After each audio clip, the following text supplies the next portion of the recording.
Just a minute. I'm sharing my slides with you. अभी जो मैं दिखा रही थी. So we will come back there.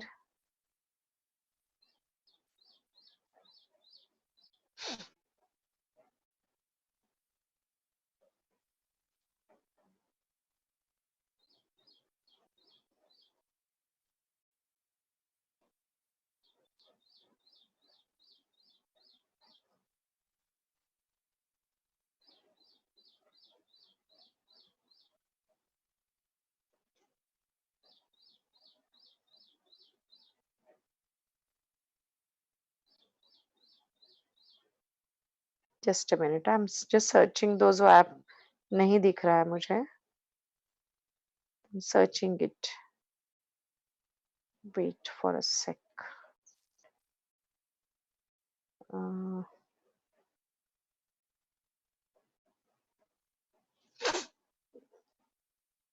share.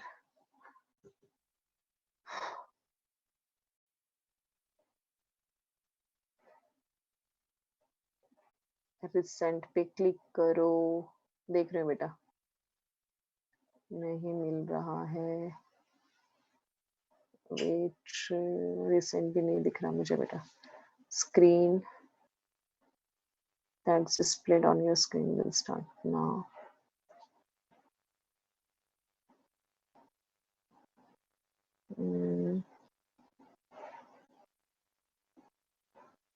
Recent पे. Okay. Yeah, I got it. Thank you. So the slides which where I was discussing with you people. ठीक है. अभी हमने थर्ड ट्राइमेस्टर हो गया. पार्चुरेशन मैंने डिस्कस कर दिया. अब नेक्स्ट पार्ट है लैक्टेशन. ये हम लोग पहले भी डिस्कस कर चुके हैं कि मदर के मतलब बच्चे के डेवलपमेंट के बाद में मदर के बॉडी में प्रोलैक्टिन नाम का हार्मोन सिक्रेट होता है, जिसके वजह से मिल्क सिक्रेशन स्टार्ट होता है. My dear students, first 2 days का मतलब मदर के मतलब बच्चे के बर्थ के बाद का फर्स्ट 2 डेज का जो सिक्रेशन होता है मदर का, उसको बोलते हैं कोलोस्ट्रोम. आप यहाँ पे वर्ड देख रहे हो, कोलोस्ट्रोम. कोलोस्ट्रोम क्या होता है? ये व्हाइटिश येलोइश सिक्रीशन होता है. मिल्क नहीं कह सकते इसको. इसके अंदर काफी अमाउंट ऑफ एंटीबॉडीज होती है मदर की, और उसको बोलते हैं IgG. IG stands for immunoglobulin. That is a antibodies को बोलते हैं, क्योंकि वो प्रोटीन से बनी है. और ये आईजीजी के वजह से बच्चे के बॉडी में जो इम्यूनिटी मिलती है ना मदर, इसलिए हम लोग एड्स में वगैरह देखते हैं कि भाई बच्चे न्यूबॉर्न जो बच्चा होता है उसको मदर ने मिल्क देना चाहिए, इनकरेज करते हैं. उसका रीजन ही यही है कि मदर का जो स्टार्टिंग का मिल्क होता है ना, उसको कोलेस्ट्रॉल बोलते हैं, और ये रिच विथ एंटीबॉडीज होता है. तो उसकी वजह से क्या होगा, बच्चे के डेवलपमेंट के लिए और उसके एंटीबॉडीज की वजह से उसका इम्यूनिटी स्ट्रांग रहेगा. That is one of the reason behind it. ठीक. उसके बाद में नेक्स्ट पार्ट आता है बेटा रिप्रोडक्टिव हेल्थ. अभी रिप्रोडक्टिव हेल्थ में क्या होता है कि भाई मदर का जो ये चाइल्ड बर्थ या मेंसेस या बच्चे का बर्थ, ये लेके जो भी पॉइंट्स आते हैं ना, ये सारे हम लोग किस में स्टडी करते हैं? We study under the reproductive health. अभी ये रिप्रोडक्टिव हेल्थ के लिए अलग-अलग डिपार्टमेंट भी है हमारे गवर्नमेंट के. तो उसके मेन गोल्स क्या है? तो सबसे पहले create awareness about the reproduction. बच्चा लोग, मैं जो आपको पढ़ा रही हूँ, this is also one of the type, that is we are creating awareness about the reproduction. उसके बाद में रिप्रोडक्टिव हेल्थ के लिए फैसिलिटीज प्रोवाइड करो. मतलब गवर्नमेंट ने कुछ ऐसे सेंटर्स, हॉस्पिटल्स या कुछ काउंसलर्स अपॉइंट करना होता है, या फैसिलिटी अवेलेबल करा के देनी होती है, जिससे लोगों को रिप्रोडक्टिव हेल्थ से लेकर फैसिलिटीज मिले. उसके बाद में सोसाइटी के अंदर रिप्रोडक्टिव हेल्थ बिल्ड करने के लिए support should be given by the government. और जो फर्टिलिटी रेट है, आपको पता है कि फर्टाइल होना ना, तो उसका रेट, इन्फेंट्स का मोर्टेलिटी, मोर्टेलिटी मतलब क्या? Death rate. तो इन्फेंट का मोर्टेलिटी रेट और ये जो मैटरनल का मोर्टेलिटी रेट है, इसमें ये लोग चेंजेस लाते हैं. मतलब क्या? देखो पहले के जमाने में ना छोटे बच्चे जब मदर के मुंह में रहते थे, तो मदर को प्रॉपर ट्रीटमेंट नहीं मिलता था, उसको वैक्सीनेशन प्रॉपर नहीं होता था, उसको न्यूट्रिएंट्स नहीं देते थे, और कितने सारे लेडीज जो होती थी वो बच्चे को बर्थ देते समय मर जाती थी. So that is called as a mothers mortality rate. या इवन जो बच्चा है अंडर नरिश है, उसको प्रॉपर वैक्सीनेट नहीं किया है, प्रॉपर मेथड नहीं यूज किया है, चाइल्ड बर्थ के लिए पहले के जमाने में घर में ही डिलीवरी हुआ करती थी। नॉर्मल डिलीवरी है तो इतना प्रॉब्लम नहीं आता था, लेकिन कॉम्प्लिकेशंस रहते थे तो बच्चा भी मरता था, मदर मरती थी बहुत बार। तो ये सारी चीजों को चेंज करने के लिए या मतलब ये फैसिलिटीज देना चाहिए कि भाई बच्चों को या चाइल्ड को हॉस्पिटल में बर्थ मिले वगैरह। तो ये उसके गोल्स है, that is called as RCH, reproductive and child health care. उसके बाद में उसको आपने कैसे इसको अचीव करेंगे, तो sex education in school and colleges जो आप देख रहे हो, I am showing you again the same thing. उसके बाद में ऑडियो विजुअल या प्रिंट मीडिया मतलब एडवर्टाइजमेंट वगैरह में government as well as non government organisation ने हेल्प करना है, मतलब एनजीओज ने भी हेल्प करना है कि प्रमोट करने के लिए कि भाई आपने आप अगर प्रेग्नेंट हो तो ये सारे डाइट्स आपने खाने हैं, ये वैक्सीनेशन करना है, बच्चे के हेल्थ के लिए आपको इस तरह का डाइट रखना चाहिए, ये तरह का डाइट लोगे तो बच्चे के लिए नुकसान होगा, जैसे हम लोग बोलते हैं अल्कोहलिज्म होता है या स्मोकिंग करते हैं या कुछ मेडिसिन लोग कंज्यूम करते हैं जो बच्चा जब मदर के मुंह में हो तो नहीं खाना चाहिए। तो ये सारी चीजों को अवेयरनेस उनके लिए देना चाहिए। देखो बच्चा लोग ये सब जनरल टॉपिक्स है, इसके ऊपर आपको ऐसा वर्ड टू वर्ड रट्टाबाजी करने की कोई जरूरत नहीं है। पॉइंट सिर्फ याद रखो, एग्जाम में अगर क्वेश्चन आता है तो उसको आपने इलॉबरेट करना है। सो जो मेन पार्ट था पढ़ाने का वो हमारा हो चुका है। ठीक, now I am coming to the next one कि यंगर जनरेशन को about the birth control measures, क्योंकि आपको पता है कि जो यंगर जनरेशन मतलब क्या, those are going to become a mothers और द फादर है ना, उनको पता होना चाहिए कि किस तरह के बर्थ कंट्रोल मेजर्स होते हैं, बिकॉज पॉपुलेशन को अगर कंट्रोल करना है, ज्यादा पॉपुलेशन हमारे कंट्री में अगर नहीं चाहिए तो क्या क्या मेजर्स अवेलेबल है, तो दोज कैन बी चिल्ड्रंस या जो यंग बच्चे हैं उनको लिए हम लोग ये चीज को बता सके। उसके बाद prenatal care of the pregnant woman and postnatal care of the mother, मतलब बच्चा पैदा होने से पहले मदर का क्या केयर लिया जाए और बच्चा पैदा होने के बाद में मदर का क्या केयर लिया जाए, ये सारी चीजों का अवेयरनेस, उनके डाइट के बारे में, उनके मेडिसिन के बारे में, इवन ब्रेस्ट फीडिंग को एनकरेज करना चाहिए। आप लोग ने देखा होगा शायद एडवर्टाइज वगैरह में देते हैं, आमिर खान वगैरह कैंपेन करता है कि ब्रेस्ट मिल्क बच्चे को मिलना चाहिए। तो ये सारी चीजें is nothing but the it is one of the क्या कहेंगे कि ways to achieve the RCH। उसके बाद में awareness about the uncontrolled population, क्यों हो रहा है, ज्यादा पॉपुलेशन क्यों बढ़ रहा है, उसको कैसे कंट्रोल में लाया जाए, ये सारी चीजें बतानी चाहिए। सेक्स के अब्यूजेस होते हैं, सेक्स रिलेटेड क्राइम्स होते हैं, हम देखते हैं कि भाई बच्चों में या टीनेजर्स में एक अट्रैक्शन रहता है सेक्स को लेके, एंड फिर वो जो रिलेशंस में नहीं पढ़ना चाहिए वैसे रिलेशंस में पड़ जाते हैं, फिर उसमें सेक्सुअल ट्रांसमिटेड डिजीज हो जाते हैं या कभी कभी प्रेगनेंसी हो जाती है, girl is a minor, she is not married and उसका किसी ने मिसयूज कर लिया है, फिर उसको आगे कैसे क्या करना है नहीं पता चलता। तो ये सारी चीजों का अवेयरनेस बच्चों में लाना चाहिए कि एक पर्टिकुलर एज में ही आपने सेक्सुअल इंटरकोर्स के लिए आगे बढ़ना है या एक पर्टिकुलर एज में ही आपने प्रेगनेंसी को मेंटेन करना है, ये सारा एजुकेशन RCH देता है। उसके बाद में educating couples to reduce the mortality rate of the newborn child, मतलब छोटा बच्चा भी पैदा हुआ है लेकिन वो नहीं मरे, उसकी डेवलपमेंट अच्छे से हो जाए तो आप क्या करोगे, तो ये सारी चीजें इसमें आती है। ठीक, next comes the birth control. अभी बर्थ को कंट्रोल के लिए मतलब अगर हमने कहा कि RCH को इतना सारा ये 2 o'clock हो गया और ये लास्ट स्लाइड में डिस्कस करती हूँ और कल इसके आगे का मतलब कल मुझे लगता है आधे से 1 घंटे में अपना हो जाएगा, कल हमारा लास्ट लेक्चर रहेगा रिलेटेड टू दिस टॉपिक। ठीक, तो आगे का जो आपको पढ़ने के लिए है that is about the birth control measures. उसको उन्होंने अलग अलग टाइप में कैटेगराइज किया है।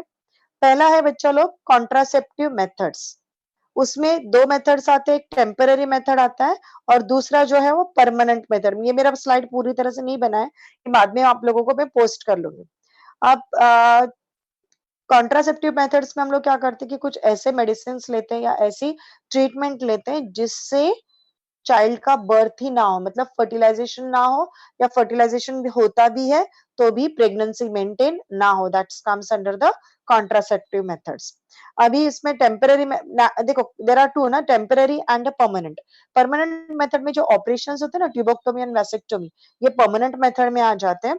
और टेम्पररी मेथड में जैसे अभी यहाँ पे हमने फर्स्ट आप दिख रहा है नेचुरल मेथड या सेफ पीरियड या रिदम मेथड। इसमें क्या करते हैं कि आपको ये पता है कि मैंने जब मेंसेस आपको डिस्कस किया था तो 14th डे में एक बाहर निकलता है, एक 24 आवर्स तक वो अलाइव रहता है। तो ये पीरियड में अगर सेक्सुअल इंटरकोर्स होता है तो प्रेगनेंसी का चांस है, लेकिन अगर उससे पहले या एग बाहर निकल के मरने के बाद में, क्योंकि 24 आवर्स के बाद एग तो डीएक्टिवेट हो जाता है, मर जाता है, उसके बाद अगर सेक्सुअल इंटरकोर्स होता है तो प्रेगनेंसी का चांसेस नहीं है। तो अगर एक कपल है और वो चाहता है कि मुझे अभी बच्चा नहीं चाहिए, तो उसने वो 14th डे के आसपास में सेक्सुअल इंटरकोर्स नहीं करना चाहिए। फिर सेफ पीरियड कौन सा है, तो आप यहाँ पे देख रहे हो, week before and week after the menstrual cycle, ये सेफ पीरियड माना जाता है। क्योंकि मैं वापस आपको बता रही हूँ कि 14th डे तो हम लोग बोलते हैं, लेकिन एग्जैक्टली 14th डे पे ही होगा, इट इज नॉट गारंटेड, थोड़ा आगे पीछे, इसलिए वो बीच वाला 1 मंथ का, सॉरी 1 वीक का पीरियड हम एक्सक्लूड करते हैं, और ये 2 वीक्स का पीरियड हम लोग इंक्लूड करते हैं। That is a safer method for sexual intercourse, जिसके वजह से बच्चा का प्रेगनेंसी डेवलपमेंट नहीं होगा। ठीक, थर्ड सेकंड मेथड को हम लोग बोलते हैं कोइटस इंटरप्ट्स, ये इसको विड्रॉवल बोलते हैं। इस ये मेथड में क्या करते हैं कि जैसे सेक्सुअल इंटरकोर्स हो रहा है, ठीक है, that now male will come to know कि now I'm going to discharge my sperms, they can understand it, okay। अब जैसे उसको वो फीलिंग आ रही है कि भाई अभी मुझे फीमेल ट्रैक में सेक्सुअल इंटरकोर्स के बाद मेरे स्पर्म्स अभी गिरेंगे, तो उस वक्त में that male, if they don't want the child, the male should withdraw the penis. इससे क्या होगा, जो सीमेन होगा इंक्लूडिंग स्पर्म्स, वो फीमेल ट्रैक में नहीं आएगा, और इसके वजह से प्रेगनेंसी मेंटेन नहीं होगी। लेकिन क्या ये मेथड 100% सेफ है? Again answer is no, because sexual intercourse में मतलब सीमेन से पहले प्री इजैकुलेटरी फ्लूइड निकलता है, उसमें भी स्पर्म्स होते हैं, तो वो स्पर्म्स भी फर्टिलाइज्ड कर सकते हैं। उसके बाद में नेक्स्ट मेथड है lactational amenorrhoea. Now what is a lactation, मतलब मिल्क सिक्रीशन। तो जब कोई लेडी छोटे बच्चे को मिल्क पिला रही है, मतलब she is feeding the child, उस वक्त में उसके बॉडी में हार्मोनल चेंजेस, मतलब प्रोलैक्टिन का लेवल बहुत हाई रहेगा और एफएसएच का लेवल एकदम डाउन रहेगा, तो इसकी वजह से नए फॉलिकल्स नहीं बनेंगे, मेंसेस नहीं होगा। तो ये भी एक पीरियड सेफ माना जाता है कि इस पीरियड में अगर सेक्सुअल इंटरकोर्स करते हैं तो चाइल्ड डेवलपमेंट का चांसेस बहुत कम है। लेकिन कभी-कभी क्या होता है कि एक डेवलप्ड हो गया, अंदर में क्या हो रहा है हमें थोड़ी पता है, एंड इट मे गेट सब फर्टिलाइज्ड। तो समटाइम्स वी फाइंड कि एक लेडी है जिसने मान लो कि जैन में बच्चे को पैदा किया, लाइक बर्थ हो गया चाइल्ड का, और जैसे फरवरी में भी सेक्सुअल इंटरकोर्स हो गया और वो प्रेग्नेंट रहेगी। ये कम होता है लेकिन होने का चांसेस होता है। तो हमें ये भी पॉसिबिलिटी मिलती है कि पहला बच्चा उसको जैन में पैदा हुआ और दूसरा बच्चा वो प्रेग्नेंट इमीडिएटली हो गई और दिसंबर में पैदा हुआ। तो that is also not good for the child's development ना, उसको मिल्क सिक्रीशन नहीं मिलेगा। लेकिन लैक्टेशन पीरियड जो है वो one of the safer period माना जाता है। उसके बाद में नेक्स्ट आता है केमिकल मीन्स। केमिकल्स मीन्स में हम लोग पढ़ते हैं कि अलग-अलग केमिकल्स अवेलेबल, स्पर्मिसाइडल, साइड मतलब सुसाइड, मरना, है ना? तो स्पर्म्स को मारने के लिए बहुत सारे टैबलेट्स, फोम्स, जेलीज, क्रीम्स जो होते हैं, जो फीमेल पार्टनर यूज कर सकते हैं अपने वेजाइनल ट्रैक में, और इसके वजह से क्या होगा, स्पर्म्स जो होंगे वो आगे नहीं बढ़ेंगे, वहीं पे मर जाएंगे। उसके बाद में फिफ्थ है मैकेनिकल मेल्स, इसको बैरियर्स मेथड भी बोलते हैं। जैसे कॉन्डम हमें पता है कि मेल्स के पेनिस के ऊपर कॉन्डम का कवरिंग रहेगा तो स्पर्म्स बाहर नहीं निकलेंगे, मतलब फीमेल ट्रैक में नहीं जाएंगे, फर्टिलाइजेशन नहीं होगा। जिस जिस तरह से मेल्स के ऊपर ये कॉन्डम का कवरिंग होता है ना, उसी तरह से फीमेल्स के ट्रैक के लिए भी डायफ्राम, सर्वाइकल कैप्स और वॉल्ट्स ऐसे इंस्ट्रूमेंट्स अवेलेबल होते हैं, जो अगर वो यूज करते हैं ट्रैक के अंदर, तो उससे क्या होगा, पेनिस तो वजाइनल ट्रैक में जाएगा, लेकिन अंदर में यूट्रस तक स्पर्म्स नहीं जाएंगे। तो ये एक मेथड होगा अगेन रिप्रोडक्शन को मेंटेन करने के लिए। फिर तीसरा हमने पढ़ा इंट्रा यूटेराइन डिवाइसेस, इसको आईयूसीडी भी कहते हैं। ये इंट्रा यूटेराइन डिवाइसेस क्या होते हैं, तो कुछ इंस्ट्रूमेंट से, जैसे लिपर लूप से, मैं डायग्राम आपको दिखाती हूँ, इसके बाद कॉपर रिलीजिंग आईयूसीडी, जिसमें कॉपर टी, कॉपर 7, मल्टीलोप 375, इस तरह के केमिकल्स, हार्मोन रिलीजिंग आईयूडीसीज, LNG-20, प्रोजेस्ट्रेट, ये सब नाम है अलग अलग इंट्रा यूटेराइन डिवाइसेस के। ये क्या करते हैं कि इनसाइड द फीमेल ट्रैक में इसको इंसर्ट कर देते हैं, ये डॉक्टर कर सकता है, लेडी खुद नहीं कर सकती है। और इसके वजह से क्या होगा कि कुछ चेंजेस होंगे और जिसकी वजह से प्रेगनेंसी मेंटेन नहीं होगा। अब आप यहाँ पे मेरे स्लाइड्स में देख रहे हो, दो नाम लिखे, एक लिपर लूप है। तो ये लिपर लूप क्या करता है, जैसे ये लूप बॉडी में रहेगा फीमेल के ट्रैक के अंदर, वो सेल्स के अंदर जो मैक्रोफेजेस, आपको याद होगा मैक्रोफेजेस आपने पढ़े थे लास्ट ईयर, एरियल और कनेक्टिव टिश्यूज के साथ, तो ये मैक्रोफेजेस को पूरे अट्रैक्ट कर लेगा। इससे क्या हो जाएगा, मैक्रोफेजेस आर फैगोसाइटिक। अब जब स्पर्म्स अंदर एंट्री कर रहे हैं, ये सब स्पर्म्स कौन है, फॉरेन मटेरियल है, तो ये मैक्रोफेजेस उनके ऊपर अटैक कर देंगे और स्पर्म्स को मार डालेंगे। ओके, तो जिसकी वजह से प्रेगनेंसी नहीं होगा। अब दूसरा एक दिया है कॉपर टी। अब ये कॉपर टी क्या करता है, स्पर्म्स की मोबिलिटी को सप्रेस करता है, जिससे क्या होगा, अब हमें पता है कि स्पर्म्स को वजाइनल ट्रैक्ट से यूट्रस में आना है, यूट्रस से एम्पुला तक जाना है, एम्पुला में जाने के बाद उसको फर्टिलाइज करेगा। तो कॉपर क्या करेगा, उसकी फर्टिलिटी कैपेसिटी प्लस उसकी मोबिलिटी को कम करेगा। अब ये आईओडीज जो है, मतलब इंट्रा यूटेराइन डिवाइसेस जो है, उनको यूज करना it's not very safe. Reason is that कि कभी-कभी क्या होता है कि फीमेल ट्रैक में से वो अपने आप बाहर निकल जाता है।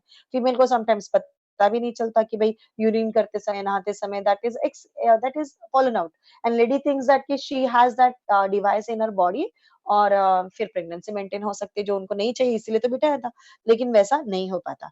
कुछ लोगों में ये सूट नहीं करता और उसकी वजह से एक्सेसिव ब्लीडिंग हो जाती है, कि काफी ब्लीडिंग हो रही है और लेडी वीक हो जाती है, कुछ और अदर कॉम्प्लिकेशंस होना स्टार्ट हो जाता है लेडीज को।